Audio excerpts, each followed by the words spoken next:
राधे।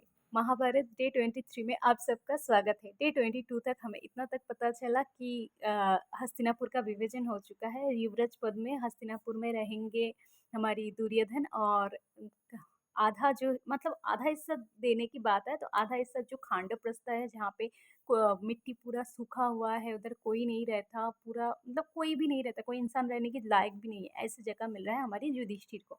और धृतराष्ट्र वो देने के लिए राजी भी हो गया। अभी समय आ गया है राज्याभिषेक का। जैसे राज्याभिषेक का समय आता है तब ऐसे ही हम लोग हमें देखने को मिलता है राज्याभिषेक के टाइम वेदव्यास भी आते हैं, गुरु द्रोणाचार्य रहते, कृपाचार्य रहते, सब लोग मिलके युधिष्ठिर का राज्याभिषेक करते हैं। राज्याभिषेक के पश्चात कुंती माता बोलते हैं कि अभी समय आ चुका है द्रौपदी, तुम तुम्हारी पतियों का गुरु दायित्व अपने हाथों में लो। और मतलब मुझे इस तो सारे पुत्र बोल रहे हैं ये क्या बोल कह रहे हैं माता, बोले हाँ हमेशा हमें एक समय आना चाहिए जहाँ जब जिस समय पे हमें माताओं को अपने पुत्र के भार उनकी पुत्र वधु को देना चाहिए। अभी अभी से मेरी सारी पुत्र के भार तुम्हारे ऊपर है द्रौपदी, ये भार से आज से मैं मुक्त हूँ बोल के तो बोल रहा है कि तो फिर आप हमारे साथ नहीं जा रहे खांडवप्रस्थ। बोल रहा है अभी कुछ दिन के लिए तो मैं जाऊंगी तुम लोगों के साथ, बट मेरा गुरुदायित्व तुम्हारी बड़े पाप मतलब बड़े बाप पिताश्री का है। तो क्योंकि मैं विवाह के पश्चात हस्तिनापुर में आई थी, तो हस्तिनापुर में से ही मेरी आरती उठे, मैं ये चाहती हूँ। मैं कभी नहीं चाहूँगी कि मैं तुम लोगों के साथ जा रही हूँ खांडवप्रस्थ में कुछ दिन के लिए। तो कृष्ण भी जाते उनके साथ। तो बलराम बलराम को भी जाने के लिए बोलते दाओ आप नहीं जाएंगे। तो वो तब दुर्योधन को उसके पहले ही दुर्योधन को वचन दे चुका है कि नहीं मैं दुर्योधन के साथ कुछ दिन रहूंगी। दुर्योधन ने मुझे बोला है कुछ दिन रहने के लिए, वो हस्तिनापुर मुझे घुमा के दिखाएंगे। तो तुम लोग जाओ मैं बाद में आती हूँ। तो बोलते ठीक है। तो अभी उसके साथ अभी क्योंकि इधर राज्याभिषेक तो हो गया है युधिष्ठिर का। तो राज्याभिषेक के समय क्या होता है, सब लोग बोलते कि महाराज युधिष्ठिर का जय। तो ये महाराज शब्द सुन के दुर्योधन को बहुत क्रोधित आते, तो दुर्योधन राजसभा छोड़ के चले जाते। और तब ये लोगों ने सोचा है कि अभी तो राज्याभिषेक भी हो गया युधिष्ठिर का, अभी सबको भूमि पूजन के लिए खांडवप्रस्थ जाना है। तो सब लोग गए हैं, गुरु द्रोण, वेदव्यास, कृपाचार्य, गंगापुत्र भीष्म, सारे सारे मतलब पांचों पांडव सब मिलके गए हैं भूमि पूजन के लिए। तो जाके देख रहा है पूरा जगह पे मतलब कुछ पानी भी, तो पानी का भी कोई संचलन नहीं है उधर, मतलब बहुत ही एकदम खाली जगह पड़ा है जहाँ कुछ नहीं है। तो उस जगह से ये लोगों ने पूरा फसल उगाते हैं, घर बनाते, फिर उसने मतलब घर मतलब फसल उगाते हैं, सब कुछ पानी का जो वर्षण होते तो अर्जुन तीर मार के उधर बारिश बनाते तो उधर से फसल फसल होता है। फिर उसके बाद फूल खिलने लगता है, तितलियाँ उड़ती रहती है। ये ऐसे माहौल मतलब बहुत अच्छा। वो खांडवप्रस्थ जो था वो खांडवप्रस्थ जैसे नहीं रहते। उसके बाद गुरुदेव इंद्र के मतलब देवता देवता इंद्र के आशीर्वाद के साथ विश्वकर्मा जी का वरदान के स्वरूप उन लोगों विश्वकर्मा जी जो है विश्वकर्मा देवता, उन्होंने खांडवप्रस्थ में बहुत बड़ा एक महल बना के देते हैं जो राजमहल होता है। उसके बाद देवता इंद्र के नाम की वजह से वो खांडवप्रस्थ का नाम रखता है इंद्रप्रस्थ। तो बहुत बड़ा महल है, मतलब बहुत ही सुंदर एक महल बना दिया। तो उसके बाद ही खांडवप्रस्थ बन जाता है इंद्रप्रस्थ।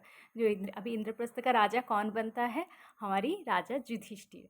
तो महाराज युधिष्ठिर होते हैं। तो अभी कृष्ण फिर वो देख के सब प्रसन्न है, सारे भाई भी अभी थोड़ा सा शांत हो गया कि चलो बला टली, जो प्रॉब्लम चल रहा था वो प्रॉब्लम अभी हमारे सर से गया है। तो कृष्ण और अर्जुन दोनों बहुत अच्छे मित्र भी थे। कृष्ण को बुला के अर्जुन बोल रहा है कि तुम्हें लगता है अर्जुन अभी तुम लोग के ऊपर से सारे संकट चले गए।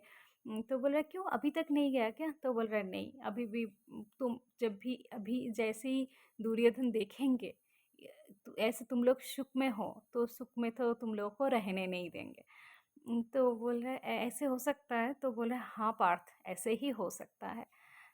तो अभी हमें क्या करना चाहिए माधव? तो एक काम कर सकते हो, अभी तुम्हें तुम्हारी राज्य सीमा बढ़ाना होगा और ऐसे राज्य के विस्तार करना होगा जैसे कोई भी मतलब दूसरी विरोधी कोई राजा तुम्हारे साथ युद्ध ना करे। इसका एक ही उपाय है दूसरी राजा के जो कन्या है उनके साथ विवाह का सूत्र, जो मतलब विवाह सूत्र होता है ना, तो राज परिवार के साथ जो विवाह सूत्र में क्या होता है वो फैमिली बन जाते हैं। तो फैमिली और एक फैमिली के साथ झगड़ा नहीं कर सकते क्योंकि वो एक ही परिवार का बन जाता है तब। तो तुम विवाह सूत्र में किसी के साथ जोग स्थापन कर सकते हो।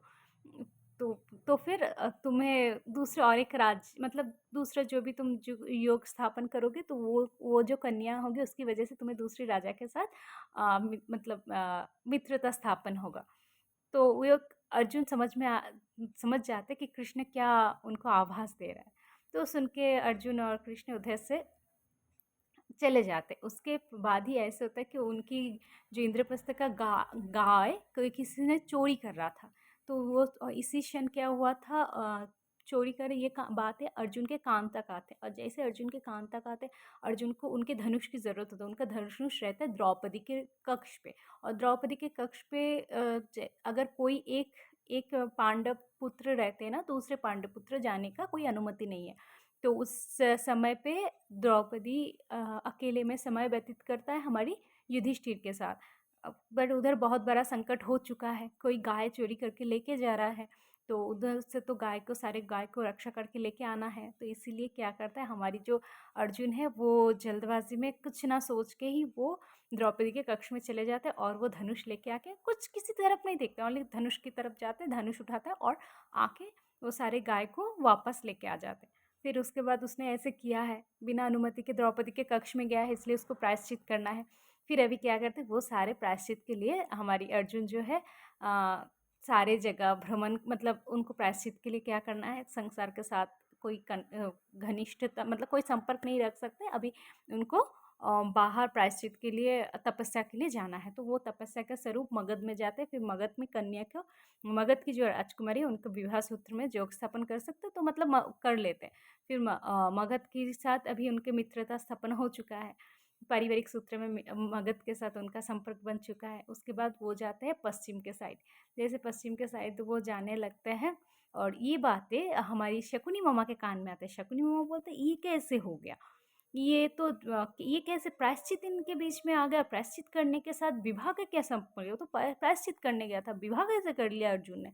मुझे लग रहा है ये प्लान पहले से ही किसी का है। तो दुर्योधन बोले किसका प्लान हो सकता है मामाश्री, मुझे तो समझ में नहीं आ रहा है।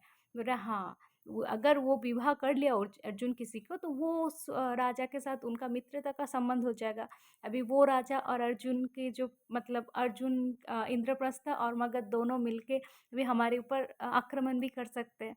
तो अभी मित्रता होगा ना, उनके तरफ से युद्ध का न्योता आएगा, तो इन इन लोगों को भी युद्ध करना होगा, और इनके साथ उनकी ससुराल वाले को भी देना होगा। तो बोले ये कौन देगा ऐसे बुद्धि। तो बोला कौन, और वासुदेव कृष्ण। तो बोल रहा मामा श्री। बोल रहा हाँ। बोल रहा नहीं, को ऐसे कुछ आप सोचिए मत, बलराम, वासुदेव बलराम भी मेरे साथ है, वो मेरा ही मित्र है और मेरा गुरुदेव भी है, वो मैं उनकी सबसे प्रिय शिष्य हूँ।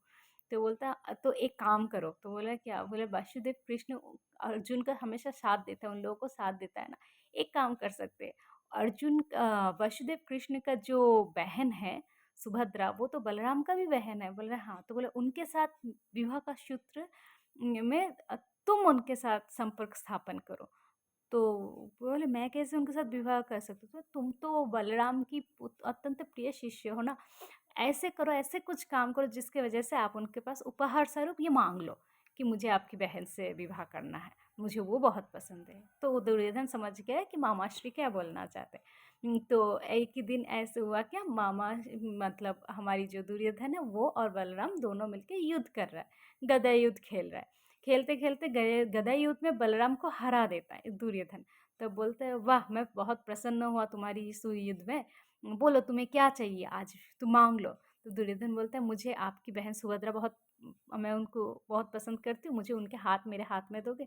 मेरा सुभद्रा का हाथ तो मैं तुम्हें वचन नहीं दे सकती, बट मैं पिताश्री के जाके बात करती हूँ, और पिताश्री मेरे बात तो मना नहीं करेंगे, मुझे जाने दो और बात करने दो।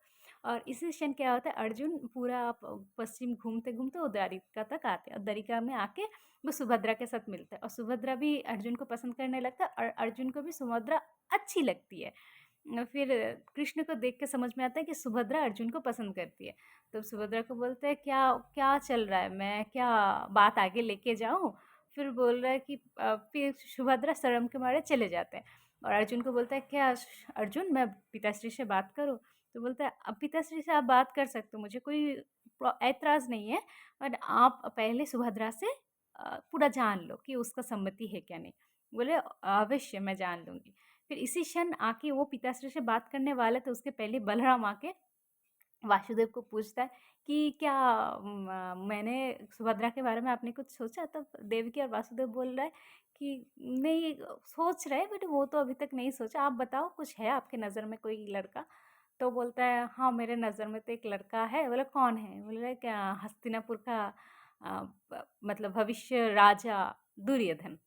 तो बोलते, अच्छा दुर्योधन, तुम, हमें तो कोई प्रॉब्लम नहीं है। इसी क्षण कृष्ण आते हैं। कृष्ण आके बोलता है, क्या हुआ? बोले, सुभद्रा का विवाह की बात चल रहा है।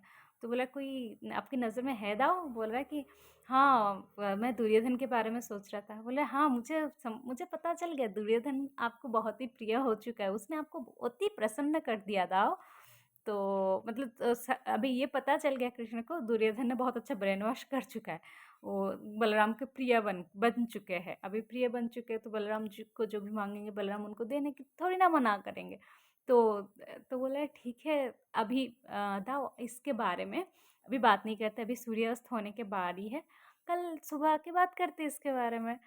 सुबह के समय अत्यंत शुभ होता है, ये तो शाम का मतलब संध्या का समय काल है, इस समय इस सब के बारे में बात नहीं करते। तो वासुदेव और देवकी बोलते हैं, हाँ कृष्ण ने सही कहा, हम कल मॉर्निंग में बात करते हैं। आज के लिए इतना ही, बाकी की स्टोरी हम लोग डे 24 में जानते हैं। राधे राधे, जय श्री कृष्ण।